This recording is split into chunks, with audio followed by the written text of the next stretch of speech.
미스테리 공포 마지막 시간. 다음 시즌을 기약하며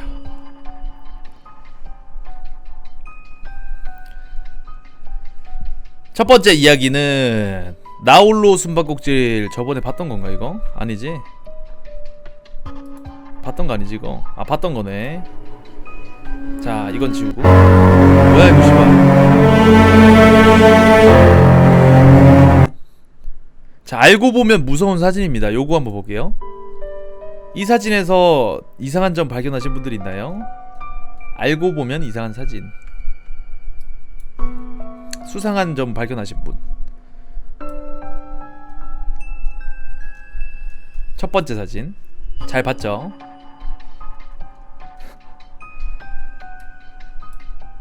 그렇습니다. 이 사진의 정체는 셋 전부 다 뭐 성전환자인지는 모르겠어. 성전환하신 분인지는 뭔지 모르겠는데 일단은 묵직한 물건들을 가지고 있다는 거. 자, 두 번째 사진입니다. 이 사진에서 이상한 점을 발견하신 분 있나요? 두 번째 사진.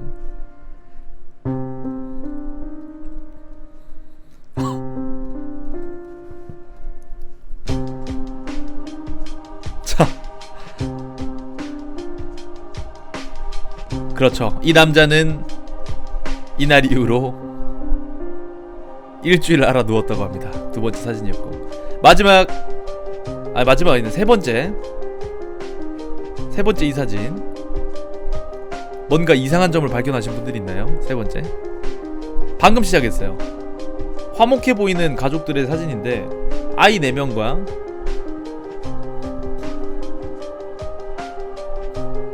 그렇습니다. 이 사진은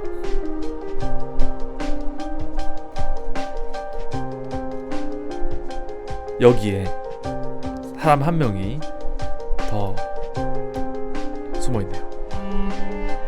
자 그리고 요 사진.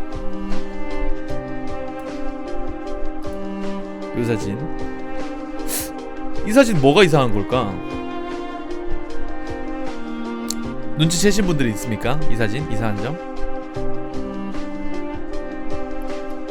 여자 아기의 그림자가 없죠.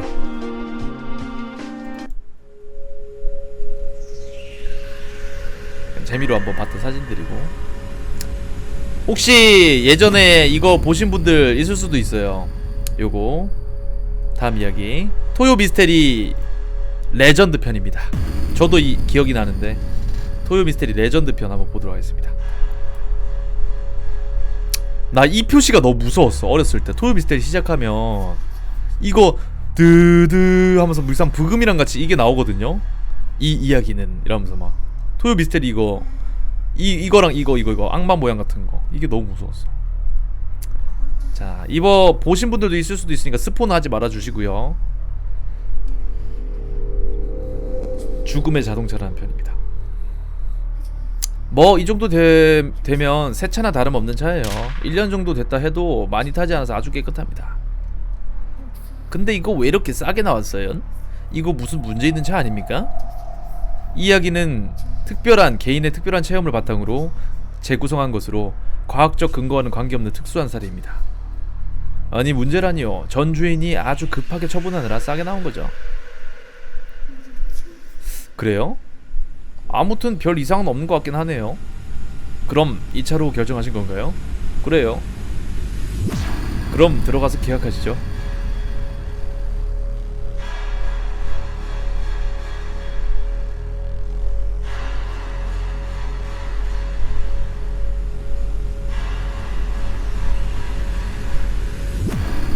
시가보다 훨씬 싸게 나온 중고차. 좀 이상하긴 했지만 그는 횡재를 한 듯 선뜻 그 차를 구입했습니다.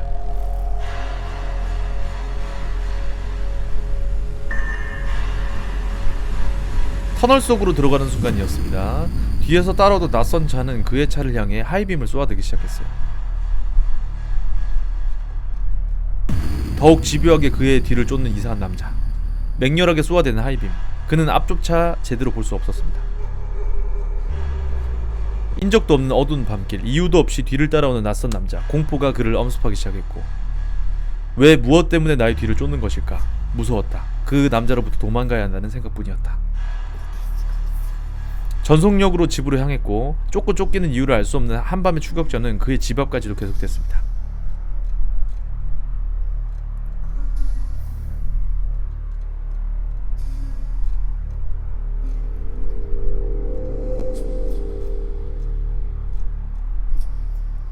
띠리링. 여보세요? 그래, 오랜만이다. 다행히 그 남자는 아니었고.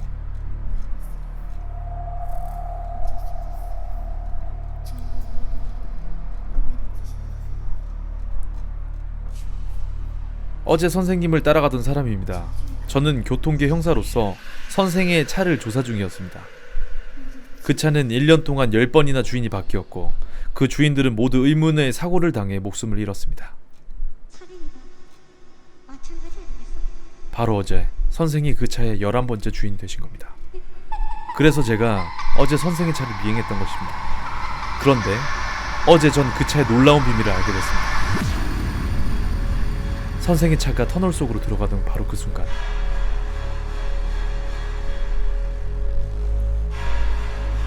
어두운 터널로 접어들자 그의 옆에는 무서운 원혼이 나타나기 시작했습니다. 당황한 현사는 하이빔으로 그에게 상황을 알렸고 우리 초인이 몇 개 팽할 것 같습니다. 그런데 밝은 하이빔 속에서 원혼의 모습이 사라지는 것이었습니다.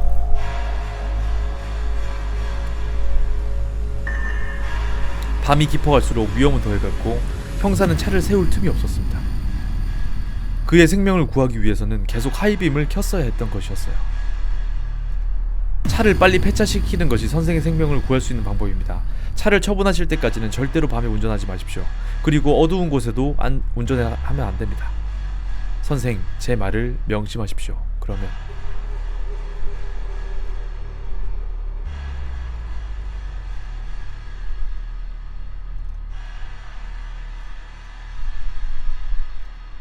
이 이야기는 1970년대 초 일본 가나사와 현에서 있었던 사건을 재구성한 것입니다. 같은 중고차에서 의문의 살인이 연속적으로 발생했고 한 형사의 집요한 추적이 있었는데 당시 수사일지에는 미제 사건으로 기록되어 있었지만 그곳 사람들은 첫 번째 주인이 낸 뺑소니 사고로 사망한 여인이 바로 그 원인이라고 믿고 있다고 합니다. 와, 일본에서 있었던 실화 이야기래. 타 주인이 계속 바뀔 때마다 그 주인이 자꾸 죽어나가는 그런 저주받은 차였는데 이런 사연이 있었네요. 오우 쉣. 중고차 같은 거 잘 보고 사야 되는 게, 그 저번에 미스테리 하면서도 봤죠. 중고차 그 발판을 청소하려고 열었는데 연탄 태운 자국 같은 불탄 자국이 있어가지고 깜짝 놀랐었던 그 사건도 있었고, 우리나라에서 있었던 일입니다. 우리나라는 특히나 또 차가 많으니까 중고차 거래도 활발한데 중고차 같은 경우 진짜 잘 보고 사야 되죠.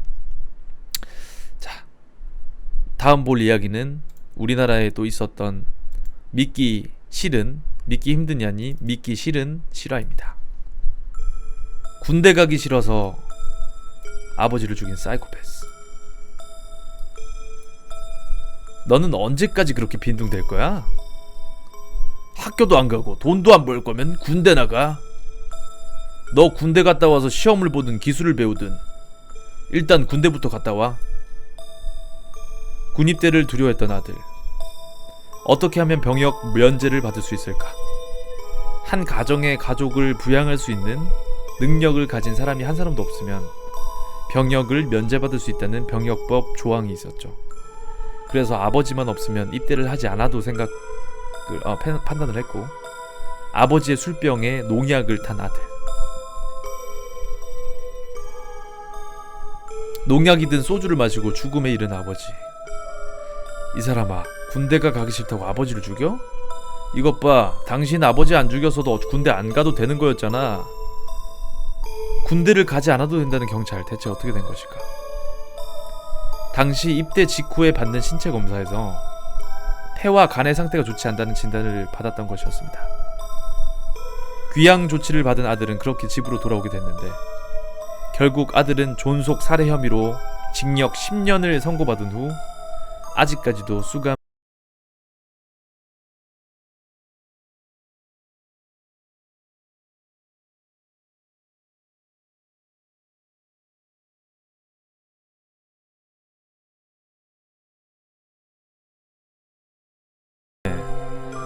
아버지를 농약으로 이제 살해해가지고 결국 군대 대신 깜빵을 가게 된 아주 빡대가리 같은 아들의 이야기. 아유, 답답한 새끼. 군대는 어차피 우리나라 그 남자로 태어난 이상 짊어져야 될 이제 국방의 의무기 때문에 갔다 와는 게 맞아. 남들도 다 가고 하는데 뭐 뺄 수 있으면 빼는 게 제일 좋긴 하지만 이딴 식으로 빼면 안 되죠. 방법이 없으면 그냥 갔다 오는 게 제일 좋습니다. 자, 다음 이야기 한번 보도록 하겠습니다. 근래 제일 소름 돋은 글.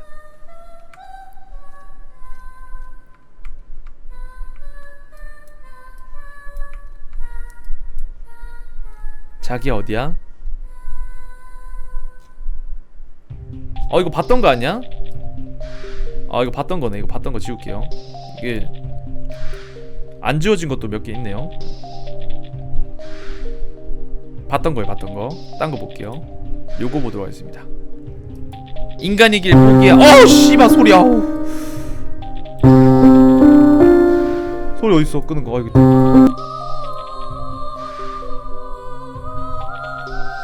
요거 보도록 하겠습니다. 인간이길 포기한 살인마 오원춘의 이야기입니다.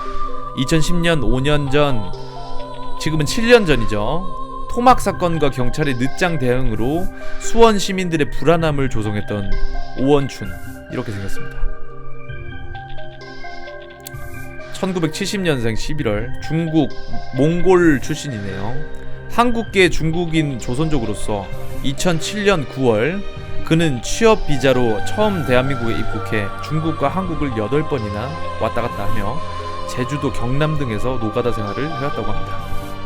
그는 한국어를 자유롭게 구사할 줄 알고 또한 중국에는 아내와 아들까지 있었다고 하는데, 사건 당일 2010년 4월 1일 수원 중부경찰서로부터 전화 한 통이 걸려오게 됩니다.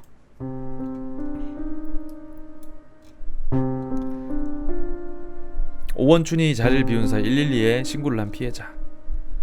사망 직전 신고한 112 통화 내용이 공개가 되었습니다. 경찰입니다. 말씀하세요. 잠깐만. 예, 여기 목골 놀이터에 전이 집인데요. 저 지금 성폭행 당하고 있거든요. 잠깐만. 저기요, 성폭행 당하고 계신다고요? 네네. 목골 놀이터요? 예, 목골 놀이터 전에 집인데 어느 집인지 모르겠어요. 들어갈 때 다시 한번 알려줄래요? 내가 잠깐 아저씨 나간 사이에 문을 잠갔어요. 잘못했어요, 아저씨. 잘못했어요. 여보세요? 주소 다시 한번 알려주세요. 위치 등을 물어보며 시간을 낭비한 상황실 직원. 결국 비극으로 끝난 사건. 여기 녹취록 전문이 있고요.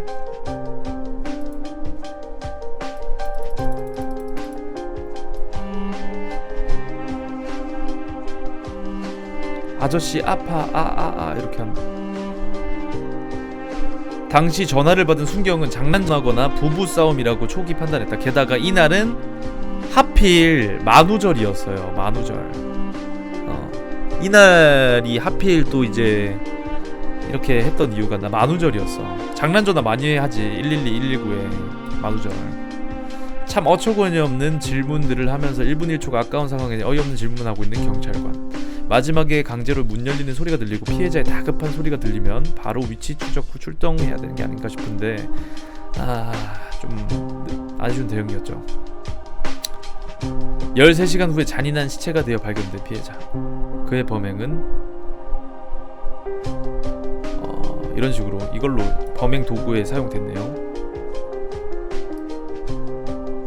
오후 10시 32분경에 오원춘의 집 앞에 지나가는 피해자 A씨를 자신의 집으로 납치 후 성폭행하려다가 실패하자 몽키 스패너 등의 흉기로 머리를 때려 숨지게 했고, 당일 새벽 5시에 오원춘은 피해자 A씨를 납치 후에 처음으로 집 밖으로 나온다.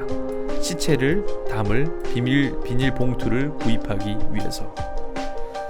이 시간은 가족들의 신고를 받고 본격적으로 경찰이 주변을 수색하던 시간. 새벽에 문을 연 가게에서 시체를 담을 까만색 비닐봉지를 구입한 오원춘은 다시 집으로 들어가 너무나도 잔인하게도 6시간 동안 시체에 뼈와 살을 발라 일정한 크기로 365조각을 내서 검은 봉지 13개에 나눠 담았다고 합니다. 또한 오원춘은 성적으로 집착이 심했는데 일주일에 한 번은 성매매를 하고 시체를 훼손하는 순간에도 피해자의 핸드폰으로 음란물을 찾아보았다고 합니다. 그 당시 수원 20대 여성 살해 사건의 시간대별 상황이라고 하네요.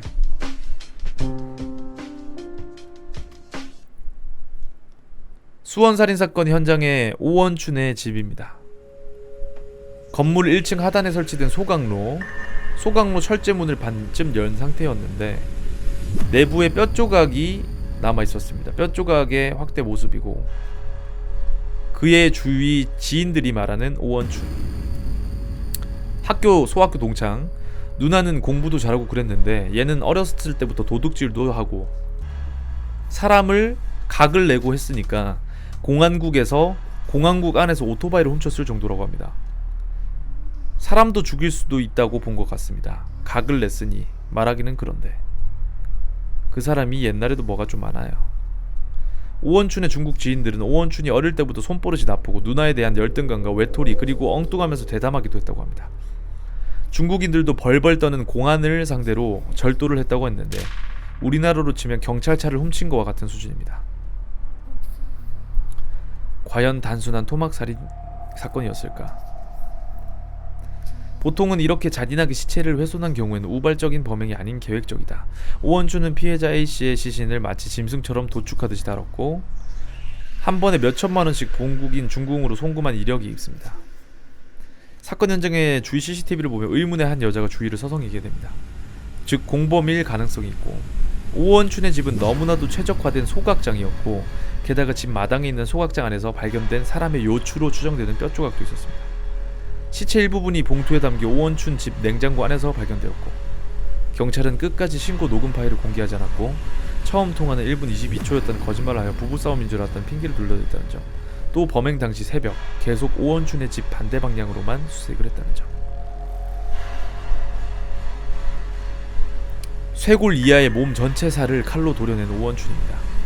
응급구조사는 A씨가 발견 당시 쇄골 이하 몸 전체에 살이 발려져 있었고 뼈가 드러난 상태였다고 합니다. 형사가 도저히 내 입으로 말할 수 없을 정도라고 하고 응급구조 업무에 조사하여 웬만한 끔찍한 것을 다 봐왔을 응급구조사가 훼손된 시신을 보고 극심한 후유증에 며칠 동안 앓았다고 합니다. 오원춘은 1심에서 사형 선고를 받고 항소 후에 현재 무기징역으로 범죄자들의 호텔과도 같다는 천안교도소에 수감 중이라고 합니다. 천안교도소가 뭐 좋나 보네. 07년도부터 실종 여성들이 급증한 걸 아십니까? 07년도는 조선족들 방문 취업제가 시작된 해였다고 합니다. 실제로 5년 동안 오원춘이 거쳐간 곳은 무려 135명의 여성 실종 피해를 당했고 이는 무엇을 의미하는가? 이게 만약 오원춘과 확실하게 연관이 있는 사건이라면 유영철, 강호순과는 비교도 안 되는 희대의 연쇄 살인마의 탄생이 아닐까 싶습니다. 이때 갖가지 얘기들이 많이 나왔었지. 이때 오원춘 사건 당시에 오원춘이 이제 인육 브로커라 가지고 인육을 이제 도축해가지고 그 뭐 중국에 있는 사람들한테 팔거나 아니면 이제 성형외과 같은 데에다가 그 연골이나 이제 사람 뭐 부위, 특수 부위 같은 거, 피부 조직 같은 거를 뭐 성형외과나 이런 데다가 이제 브로킹했다 이런 얘기들도 있었고, 그리고 그 또 세간에 이제 들리는 소문으로는 인육을 즐겨 먹는 이제 인육을 먹는 사람들이 남성의 인육보다는 이 여성의 인육 이런 거를 막 이렇게 먹는다는 그런 막 얘기도 돌고 했었어. 이때 난리가 났었어. 그냥 난리가 났었어. 어린 아이의 막 뭐 인육이 뭐 가장 맛있다 뭐 이런 얘기도 막 있었고. 만약에 진짜 사실이라면 너무 무섭지 않나요? 실종된 사람들 되게 많잖아. 실종 막 포스터에 보면 실종된 사람들 엄청 많고, 특히나 아이나 이제 지체장애를 가지고 있는 사람들이나 아이들을 상대로 한 이제 실종 이런 것들이 많아가지고 저도 의경생활을 하면서 보면 이제 미기가자들 있죠. 신고들 엄청 들어옵니다. 미기가자들 단순 가출이라든지 뭐 이런 것들이면 뭐 상관없는데 진짜 계속 못 찾는 경우가 있어. 제 친척 중에도 이제 어렸을 때 실종돼가지고 아직도 못 찾은 친척이 있어. 친척 아버지 쪽 친척인데 이거는 어떻게 요새는 하도 블랙박스라든지 CCTV가 잘 돼 있어가지고 자동차가 주차돼 있는 자동차가 거의 CCTV 역할을 하죠. CCTV 블랙박스 이제 그 화질도 되게 좋아지고 해가지고 이제 조심해야 돼. 그래도 조심해야 됩니다. 자, 다음 이야기. 함부로 인터넷에 신상을 올리면 안 되는 이유. 자, 요건 썰이니까 빠르게 한번 읽어보도록 하겠습니다. 우리 큰아버지 사촌형이 희귀병을 앓다가 작년에 병원에서 죽었거든. 근데 큰어머니 꿈에서 자꾸 아들이 나오고 깨면 기분이 나쁘다고 하는 거야. 그래서 용하다는 무당한테 가서 말했는데 죽은 아들이 장가도 못 가고 병원 신세만 지고 떠나는 게 한이 돼서 그랬대. 그래서 큰어머니랑 친척들은 주변에 젊은 나이에 죽은 아가씨를 수소문해서 영혼 결혼식이라도 올리려고 했는데 쉽지 않았지. 있어도 상대방 측에서 기독교라서 거절하고, 엄마는 항상 큰오빠와 조카를 생각하면 불쌍하다고, 오죽하면 그랬겠냐고 안타까워 하시더라고. 인터넷에 올려봤지만 찾는 게 쉽지 않고 힘들더라. 근데 구글링 하다가 역학 갤러리에서 사주 명식이 많이 돌고 있더라고. 처음에는 신기해서 지켜보다가 여자들이 얼굴 사진과 자기 명식, 심지어 대충 어떤 삶을 사는지 올리더라고. 몇 달 눈팅하면서 사진과 명식을 모아두고 괜찮은 사람 한 명 골라서 엄마에게 드렸어. 뭐 내 주변 지인의 지인이고 이런저런 사람이다 라고 말해줬지. 거짓말을 했네요. 근데 며칠 지나고 엄마한테 전화가 왔는데 왜 산 사람 사주하고 사진을 가져왔냐는 거야. 여기서 진짜 놀랐습니다. 무당이 그런 말을 했다는 게. 엄마한테 인터넷에서 찾았다고 하기에는 뭐해서 그냥 지인의 지인이고 뭐 미신인데 어떠냐는 식으로 설득을 했는데, 엄마가 다시 말하길 만약 산 사람하고 영혼 결혼식을 하게 되면 그 사람은 혼사에 어려움이 있고 결혼을 해도 이혼을 여러 번 하게 된다고 하더래, 무당이. 뭐 그래서 그냥 여자는 독신주의자라서 괜찮을 거다라고 했지. 결국 택일해서 구슬했는데 부적에 사주 적고 이름은 무당이 한문으로 뭐라고 적더라고. 사촌형 명식도 부적에 적고 사촌형 사진이랑 여기 여갤러가 올린 사진 인화해서 함께 불에 태우고 구슬했어. 뭐 그 여갤러한테 미안하긴 하지만 나만 입 다물면 묻힐 일이고 뭐 어떻게 보면 미신이잖아. 랜선애이라서 어디 사는지 누군지도 모르고. 아무튼 굿하고 나서 큰어머니 꿈에 형이 안 나오더래. 무당한테 물어보니까 형이 여자를 마음에 들어 한다고 하더라고. 소름 끼치고 신기하다. 아무튼 그 여갤러 종종 보이는데 좀 미안하네. 유동으로라도 사과하고 싶어. 역학 갤러리에 올라와 있는 여자 사주랑 사진을 무단으로 영혼 결혼식에 사용했대. 자. 와, 씨발. 인터넷에 함부로 신상을 올리면 안 되는 이유입니다. 이 여자는 지금 대체 어떻게 됐을까요? 만약 이게 진짜 주작이 아니라 진짜라면 과연 여기 이 사주 주인의 여자는 어떻게 됐을까요?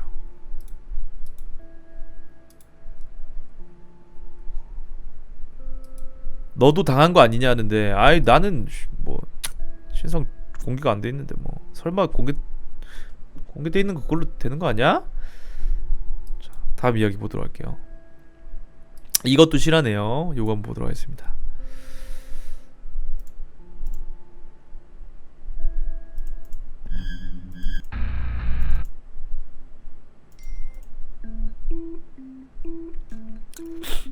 출산을 기다리던 사이좋은 한 부부의 이야기입니다.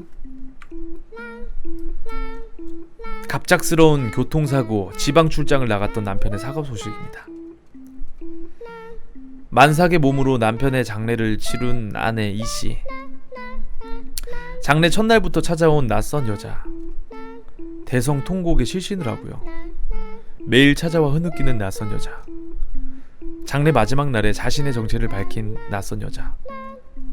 죽은 남편과 사랑하는 사이였다고 합니다. 남편의 배신을 믿을 수 없었던 아내 이씨. 아내가 믿지 않자 사진까지 보여준 내연녀. 그리고 이어진 믿을 수 없는 말들. 모든 보험 수익자를 내연녀로 변경. 아내와 이혼하겠다고 한 남편. 뻔뻔한 내연녀의 요구사항. 남편의 사망보험금 총 7억 원. 본인이 가져가겠다고 요구했고요. 내연녀의 말을 믿을 수 없었던 아내는 남편과 내연녀의 관계를 알아보기 시작했는데, 하루에 한 번씩 둘만의 통화를 했고, 내연녀 자신의 남편과 이혼 조정 중 이씨 남편 출장지까지 동행한 내연녀. 결정적인 이야기. 내연녀는 혼자가 아니었습니다. 한 남자와 함께 있었던 내연녀. 남자의 정체는 이혼 조정 중인 내연녀의 남편이었습니다. 수상한 점을 느끼고 내연녀 남편의 얼굴을 확인했는데, 그리고 깜짝 놀란 아내 이씨. 담당자 변경 건으로 찾아온 보험 설계사였습니다. 얼마 전에. 여기서 밝혀진 사건의 진실. 보험 설계사 부부는 돈을 목적으로 보험 사기 계획을 친 거였습니다. 범행 타깃을 찾고 있던 보험 설계사 부부. 그 조건에 맞는 사람이 바로 이씨 남편이었고, 보험 설계사 부부의 첫 번째 계획은 이씨 남편을 불륜관계로 만들기. 셋이 함께 자리를 만든 보험 설계사입니다. 셋이 찍은 사진을 교묘하게 둘이 찍은 것처럼 편집을 했고, 이혼 조정도 위장이었던 보험 설계사 부부. 보험 설계사 부부의 두 번째 계획은 이씨 남편의 보험금 수익자를 보험 설계사 아내로 변경했습니다. 새로운 보험 상품에도 가입을 했고, 보험 설계사 아내와 이씨 남편의 통화 기록, 보험 설계사 아내의 휴대폰으로 안부 전화. 모든 범행 계획을 마친 뒤 알게 된 보험 설계사의 부부. 출장 사실을 알게 된. 출장지로 따라 나선 보험 설계사 부부는 수면제와 환각제 섞인 약을 이씨 남편에게 졸음운전을 하다가 교통사고로 결국에는 사망하게 되고요. 남편을 끝까지 믿었던 아내는 모두 발각된 보험 설계사의 부부의 범행 앞에 보험 설계사 부부는 23년형을 선고받았고, 이씨 부부에게 혹시 원한이 있었던 건 아닐까요? 전혀 관계없던 사이였습니다. 단지 많은 보험금을 받기 위한 범행 계획이었고, 보험 설계사 남편은 왕년에 잘나가는 사업가 출신이었는데 사업이 망한 후 보험 설계사로 전향했고, 씀씀이가 컸던 보험 설계사의 그 남편 망한 뒤에도 자신의 씀씀이를 감당하고자 범행을 계획했던 것이었고, 아무리 관리 차원이라고 해도 보험 설계사의 과한 친절을 의심하진 않았을까요? 이씨 남편 입장에서 본 보험 설계사. 투철한 서비스 정신의 보험 설계사. 잦은 안부 전화로 친해진 두 사람. 심지어 출장 전에는 숙박 상담까지. 남편의 하소연을 듣고 숙박 예약을 대신 해준 보험 설계사. 출장지 위치를 알고 일방적으로 따라 나섰던 보험 설계사. 범행을 밝히는데 큰 역할을 한 아내의 믿음. 당시 아내 이씨의 증언은 평소에 말없는 과묵한 성격이었던 남편. 표현은 없었지만 항상 사랑받는 느낌을 받았다고 하네요. 아내가 임신 피로로 인해 남편 출장 당일 늦잠을 잤던 아내. 잠결에 경주 보리빵을 부탁을 했는데, 사고 차량에서는 경주 보리빵과 태명이 적힌 팔찌가 발견되었고, 현재 아내의 상태는, 남편의 사망보험금을 되찾은 아내는 아이 출산 후에 건강하게 지내고 있는 상황이라고 합니다. 와, 킹모띠가 왜 나오냐? 킹모띠 맞네. 킹모띠 겁내 오랜만이네. 어서와라. 아이디를 바꿨구나. 킹모띠 겁내 오랜만이네. 반갑고. 이 사건의 전말은 결국에는 돈독이 오른 보험 설계사 부부가 자기 자신의 타겟에 맞는 사람한테, 이제 가정한테 진짜 그야말로 설계를 쳐가지고, 이제 공사를 쳐가지고 한 가정을 파탄을 낸 사건이네요. 한 남자를 죽이고. 와, 돈이 먹일래 진짜. 이렇게까지 해서 이제 돈을 받아가지고 어디다 쓰려고. 그리고 이제 보험 설계를 이제 배운 사람이라면 이 정도는 탈로 날 거라는 걸 알았을 텐데, 그쵸? 좀 빡대가리 같기도 하네.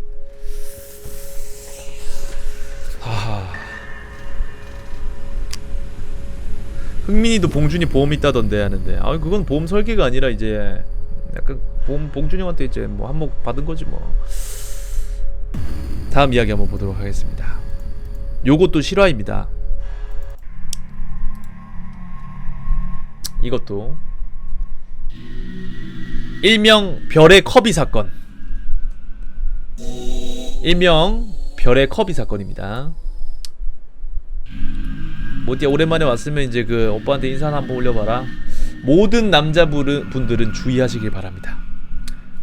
부끄럽게도 이 글을 쓴 이유로 모든 남자분들이 저 같은 일을 당하지 말고 조심했으면 해서 쓰는 글을 씁니다. 절대 하지 말아야 할 여자랑 했습니다. 고등학교 때부터 14년 동안 친구인 여자와 했습니다. 그놈의 술이 왼수였어요. 취중에 걔가 너무 이뻐 보여서 그만. 모텔에서 한 번 하고 난 뒤에 두 번째 할 때 일이 터졌습니다. 그 친구가 저를 애무해 줄 때였습니다. 제가 참 땡알을 빨리는 걸 좋아하는데 얘가 제 오른쪽 땡알을 입에 안에 넣고 혀로 자극하고 있었습니다. 그때 얘가 입안에 침이 고여 있어서 침만 삼켜야 하는데 그때 그만 제 땡알도 함께 꿀꺽한 겁니다. 땡알이 떨어져 나간 게 아니라 그 꿀꺽하는 순간 엄청난 압력에 의해서 제 오른쪽 고환이 걔 식도 쪽으로 당기는 힘에 의해서 끌려가며 고환의 핏줄이 끊기는, 그러면서 상상도 할 수 없는 고통이 찾아왔습니다. 비명도 지르고 미치는 줄 알았습니다. 전 제대로 걷지도 못하고 급하지만 너무 민망한 부위다 보니까 119에 신고도 못하고 어떻게 기어서 모텔 밖으로 나가서 택시를 타고 그 주변에서 가장 큰 병원에 갔습니다. 응급실로 갔는데 뭔 환자가 그렇게 많은지 비뇨기과 의사들은 응급실에서 잘 안 있나봐요. 결국 진통제 맞고 어떻게 수술실로 들어가서 등 척추 마취를 해서 하반신만 마취되어서 바로 수술실에 들어갔습니다. 환자분, 오른쪽 고환은 이미 죽었습니다. 제거해야 합니다. 이 말을 듣는 순간 정말 고환 적출 수술로 오른쪽 고환을 소생할 수 없어서 제거했습니다. 병원비는 350 정도 나왔고요. 수술해주신 교수님 말씀으로는 남자는 이럴 때를 대비해서 고환이 2개라면서 임신하는 데는 문제가 없다네요. 그래도 그 상실감은 정말 말로 할 수 없으며 일주일 후 태어난 뒤 한쪽이 제거된 걸 거울로 보았을 때 정말 적응이 안 되면 미치겠더군요. 그 후유증이 장난이 아닙니다. 그리고 제 걸 이렇게 만든 그 친구, 병원에서 몇 번 간호는 해줬지만 병원비는 준다고 하는데 3개월이 되었는데도 아직 못 받았네요. 이거 고소해야 하는 건지 아닌지 정말. 근데 고소하면 너무 시끄러워질까봐 그게 가장 우려되고. 일명 별의 커비 사건이었습니다.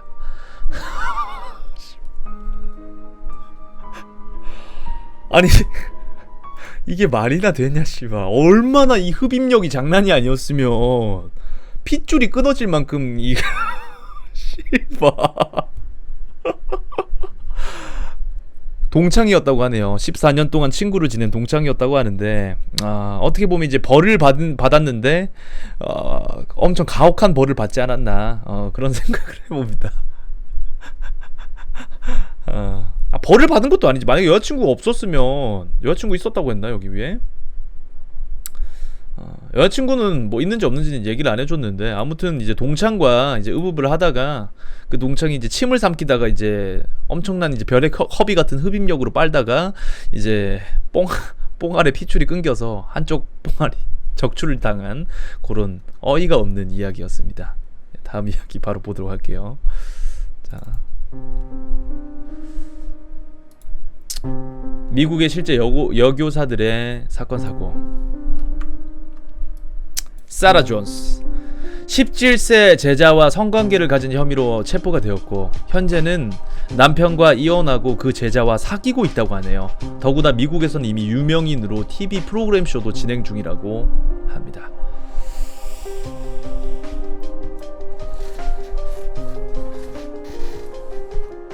호프 제이코비 고등학교 운동부 체력 코치로 14살에서 17살 사이의 소년들과 오럴 잭스 등에 추접한 그런 행위를 아무튼 그런 걸 찍다가 걸렸고 검거되었다고 합니다. 이렇게 생겼습니다. 린지 마사로 고등학교 교사로 근무했는데 15살의 학생과 하비아의 카젝스 그녀의 집에서 관계를 맺다가 학생의 아버지에게 고발당했다고 하는데 현재는 보호관찰 중이라고 합니다.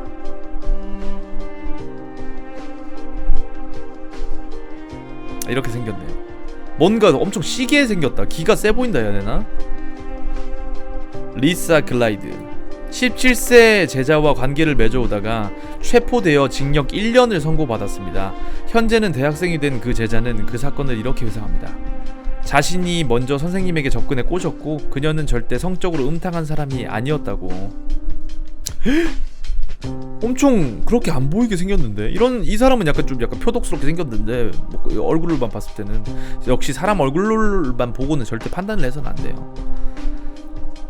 근데 이게 만약에 역지사지가 아니지, 이거는 그냥 이제 이 여자가 이제 남자 제자한테 추행을 한 건데, 폭행을 하고 한 건데 남자가 여자로 바뀌었어 봐. 이거 난리가 났지. 징역 1년 이게 말이 되겠냐? 징역 1년이 뭐야? 징역 한 10년은 받지 않을까? 남자 선생이 여자 제자한테 했다고 생각해봐. 맞지? 근데 이게 약간 불분명한 게 이런 새끼들이 있어서 그래. 17세 제자와 이제 관계를 했다가 잡혔는데 대학생이 된 그의 회상이 말래 자기가 먼저 선생을 꼬셨고 그녀는 절대 성적으로 임탁한 사람이 아니었다. 그러니까 이제 이게 불분명한 거죠. 미성년자와 이제 관계를 맺어가지고 이제 법적으로 이제 법을 어겼는데 이게 이제 강제적이었는지 아니면 자발적이었는지 이런 거에 대한 처벌을 하기가 엄청 애매한 거지. 남자는 남자 쪽에서 이제 피해를 당하면 약간 요런 게 좀 가려내기가 힘들 것 같다. 흥민아, 뭐라고? 우리나라도 경남 32세 유부녀 여교사가 초6의 제자 성관계 걸렸다고? 미셸 프리스턴입니다. 27세 고등학교 물리 선생님인데 16세에서 17세 제자 3명과 번갈아 가면서 성관계를 가지다가 발각되어 체포됐다고 합니다. 표정 봐봐. 당당한 표정 뭔데 이거. 파멜라 로저스 튜너 13세의 제자와 관계를 가지다 발각. 징역 1년에 집행유예 8년을 선고받았는데 하지만 정신 못 차리고 출소하자마자 그 학생에게 음란한 동영상과 사진을 보내다가 적발되어서 이제는 8년을 채우고 나와야 한다고 합니다. 이분이고요. 멀쩡하게 생겨가지고 다 슈발 와, 속내를 알 수가 없어. 에이미 노스컷과 그의 남편 16살 여자 제자에게 음란 메시지를 보내서 남편과 함께 셋이 쓰리썸을 한 혐의로 체포가 되었는데, 와, 그걸 허용한 와이프와 남편, 와, 이건 부부 쌍으로 미쳤네. 데브라 라파베 14살 소년과 오럴 잭스를 하다가 발각. 하지만 풀려났습니다. 소년 어머니가 아들이 재판 과정에 휘말릴까봐 고소를 취하했고 현재는 쌍둥이를 낳고 행복한 결혼 생활 중이라고 합니다.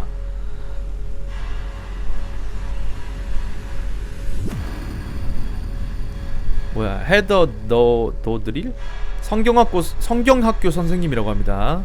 여름 성경 캠프에 온 13살 소년을 꼬셔서 성관계를 가지다가 체포됐다고 하네요. 뭐 앵커인가? 기자인가? 와, 서양에 이제 이 어린 완전 그 미성년의 이 청소년한테 이제 여자들이 뭘 그 성적으로 흥분을 해가지고 이런 짓을 한단 말이지. 반대로 이 페도필리아는 여자든 남자든 이거는 슈발 이 벌을 받아야지. 아무것도 모르는 이제 애들한테 말이야. 뭔 짓이야 이게. 얘가 뭐 13살 14살짜리가 좋다고 해가지고 이제 그 뒤가 이제 문제지. 잘못된 이제 성지식을 이제 배워가지고 나중에 이제 얘도 똑같이 헛짓거리하고 다니면 어떡하려고. 그쵸? 자, 다음 이야기는 올 여름 혹시 워터파크 다녀오신 분들 있나요? 워터파크? 워터파크 다녀오신 분들이라면 이 짤방을 유익있게 보시길 바랍니다. 뭔가 이상한 점 발견하셨습니까?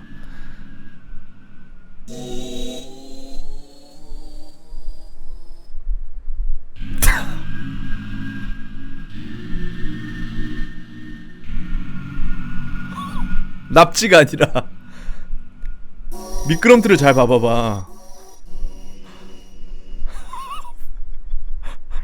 미끄럼틀을 잘 봐. 지렸죠. 이런 걸 보고 이제 지린 거지. 뭐 끝에 보면 이제 덩어리 같은 것도 이제 보이는데, 아이들 같은 경우에는 깜짝 놀라거나 아니면 이제 자기도 모르게 괄약근 힘 조절이 안 돼가지고, 아니면 진짜 이제 생각이 없었고 어려워가지고 이제 그냥 발사하는 경우가 많다고 하죠.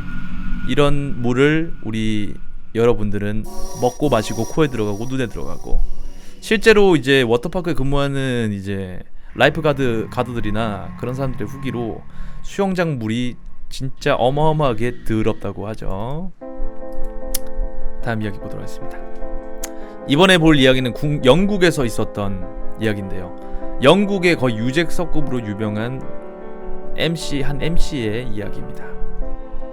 50년의 진실. 영국 공영방송 BBC의 진행자 지미 세빌, 시청자의 사랑을 받은 국민 MC였습니다. 방송 지미 윌 픽스 잇 중에 이런 장면. 지미 세빌의 프로그램은 안 보고 자란 영국인이 없을 정도였다고 하는데, 영국과 BBC를 대표하는 아이콘이었던 지미 세빌. 엘리자베스 2세가 기사자기도 수여를 했고요. 평생 동안 선행을 베풀며 영국 국민의 존경을 받은 지미 세빌. 2011년 지미 세빌은 사망했습니다. 조문 행렬이 끊이지 않던 그의 장례식. 그런데 20초짜리 영상을 공개됩니다. 76년 지미 세빌이 진행했던 탑 오브 팝스. 영상이 공개되자 큰 충격에 휩싸인 영국. 펄쩍 뛰며 불편한 자세로 지미 세빌의 손을 피하려는 한 여성. 모르는 척 계속 진행하는 지미 세빌. 36년 만에 밝혀진 진실.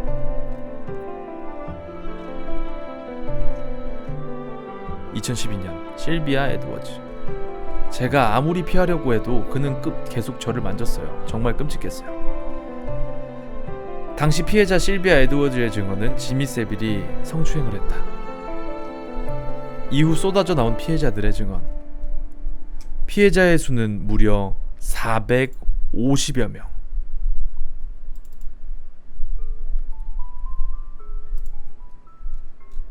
그중 70%는 미성년자. BBC는 지미 세빌의 추악한 범죄 사실을 알고 있었다고 합니다. 제작진은 피해자의 제보를 묵살했고, 왜 묵인했을까? 지미 세빌의 행각을 한두 번 본 게 아니에요. MC를 교체하든지 무슨 방법을 써야 되지 않을까? 말도 안 되는 소리 하지마. 사람들은 지미 때문에 우리 방송을 본다고. BBC의 간판 진행자였던 지미 세빌. 시청률 하락을 걱정했던 BBC. 이미지 실추를 염려했던 BBC는 지미 세빌의 행각을 은폐했고, 수많은 피해자를 만든 BBC. 스토크 맨더빌 병원. 봉사활동은 명목일 뿐이었다.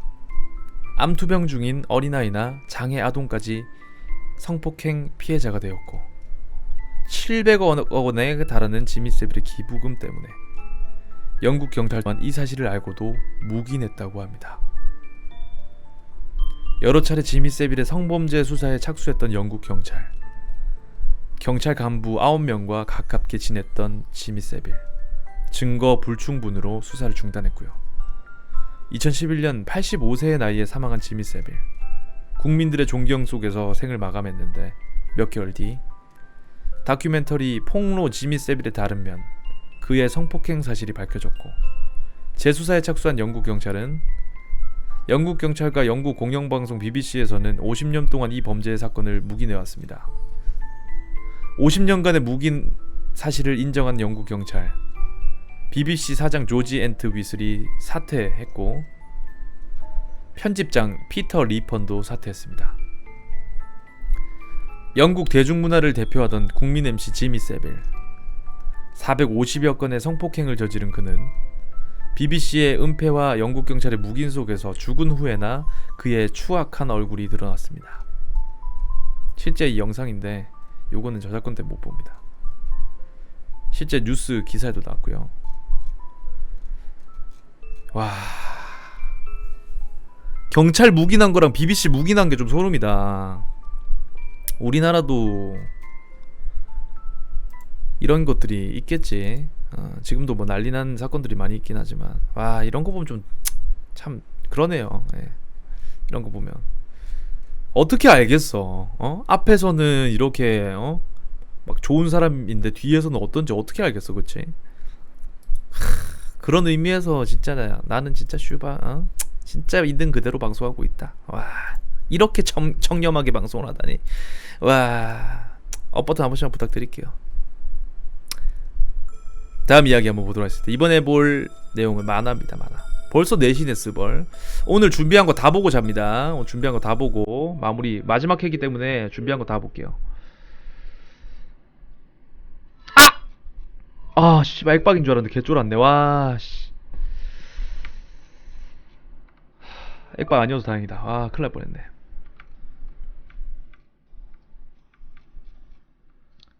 사신만담 요 만화. 실제 귀신을 보는 친구의 이야기를 만화로 만든 내용입니다. 나한테는 귀신을 볼 수 있는 친구가 있다. 녀석은 정말로 죽은 자를 볼 수 있었다. 그 친구 곁에 있으면 별의 별일이 많았다. 그런데 친구는 귀신을 보는 것을 별로 좋아하지 않았다. 난 어릴 적부터 호러 덕후였기 때문에 친구가 이해되지 않았다. 귀신을 보면 재밌는 일이 아닌가. 지금부터 할 이야기는 나의 그 생각을 산산이 부숴놓은 계기들 중 하나에 불과하다.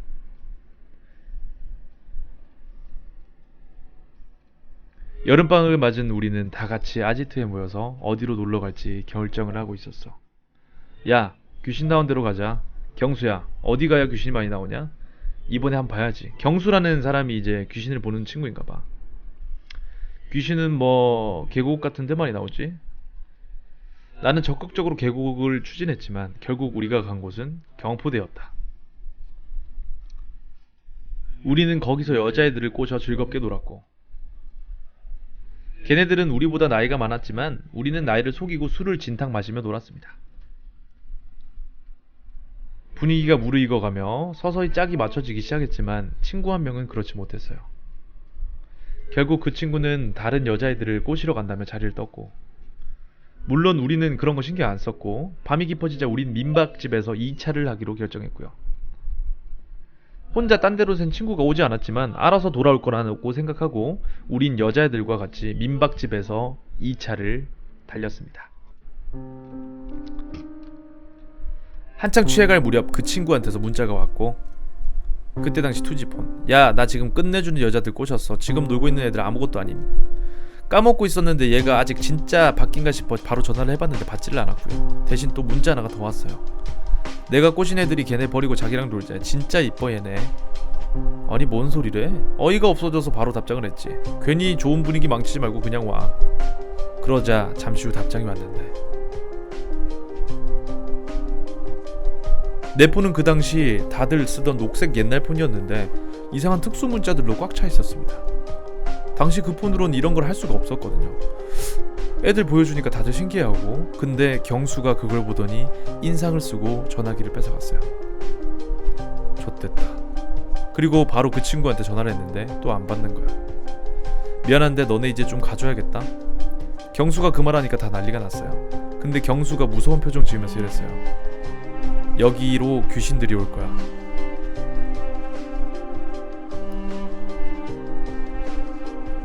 그 말을 듣고 투덜거리던 여자애들을 다 내보냈고, 우린 얘가 어떤 녀석인지 잘 알고 있었으니까, 야 뭐야 어떻게 된 거야? 귀신 온다고? 이 새끼 귀신을 꼬셔버린 것 같아. 근데 여자애들은 왜 가라고 한 거야? 같이 써도 되는 거 아니야? 미친, 야 생각해봐라. 귀신 애들 왔는데 여자애들 있으면 어떻게 되겠냐? 재밌겠네. 그리고 니들 도망가면 안 된다. 왜? 우린 왜? 그런 게 어딨어? 아, 귀신 애들 남자 있다고 꼬셨는데 와보니 남자 없으면 자기들 데려온 애 어떻게 할 것 같냐? 똑똑 나왔어. 그 말을 듣자 우린 모두 초긴장 상태가 되었다. 나는 귀신을 볼 기회다 하고 손살같이 달려가서 문을 열었지. 근데 밖에는 친구 혼자만 서 있었어. 왜 둘만 왔어? 친구들이 너네 데리고 오래. 평소에 그 녀석 목소리가 아니었어. 몸에 기운도 없어 보였고 눈에 초점도 없었지. 아 씨발 벌써 들어간 것 같은데. 귀신아 그냥 나와라. 사는 사람 몸 괴롭히지 말고. 그러지 말고 다들 같이 가자.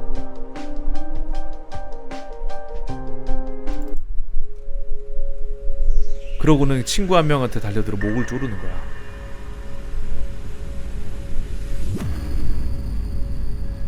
같이 가자. 씨발.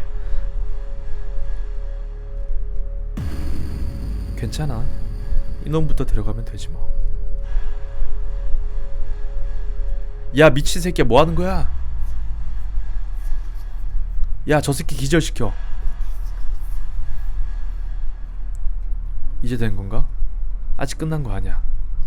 자, 2부에 계속됩니다. 업 버튼 한 번씩만 부탁드릴게요. 2부 과연 어떻게 됐을지 다음 장면 넘어가기 전에 업 버튼 한 번씩만 좀 부탁드릴게요.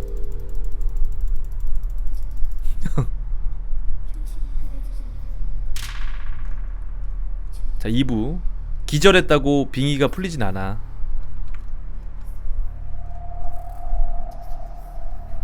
야 그럼 네가 좀 빼내봐. 저 애 저러다 또 뒤진다고 난리치면 어떡해.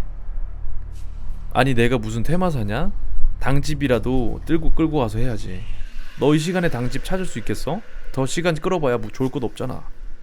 그리고 다른 귀신 친구들이 어떻게 나올지도 모르고.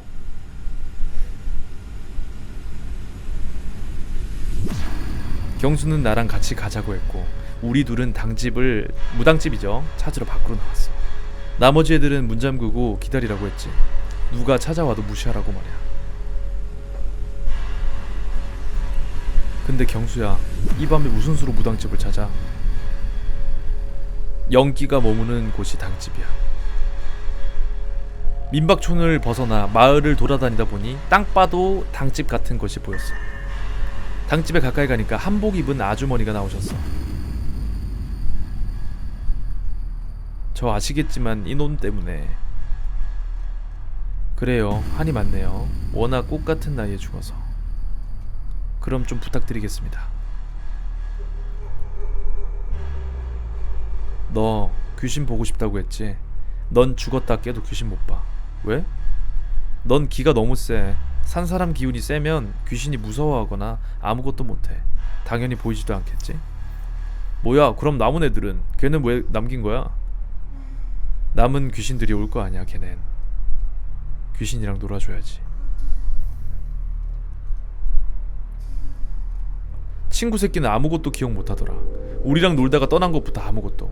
경수가 복비 주려고 하니까 아주머니는 자시에 찾아온 연기라 안 된다며 받지 않으셨다고 합니다. 아주머니께 인사드리고 다시 민박집으로 돌아왔지. 야 이제 다 끝났어. 애들이 전부 패닉 상태였어. 그래서 한숨 좀 돌리게 하고 정신 차린 다음에 무슨 일이 있었는지 물어봤지. 그 난리를 피우고 나와 경수가 나간 뒤 친구들은 집안에서 가만히 있었는데 밖에서 목소리가 들렸대. 너희들이 안 와서 우리가 왔어. 똑똑히 둘 다 들었지만 경수한테 들은 대로 무시했대. 우리가 왔어. 우리가 왔어. 우리가 왔어. 우리가 왔어. 우리가 왔어. 우리가 왔어. 우리가 왔어. 우리가 왔어. 우리가 왔어. 우리가 왔어. 우리가 왔어. 우리가 왔어. 갔나? 여기 있었네?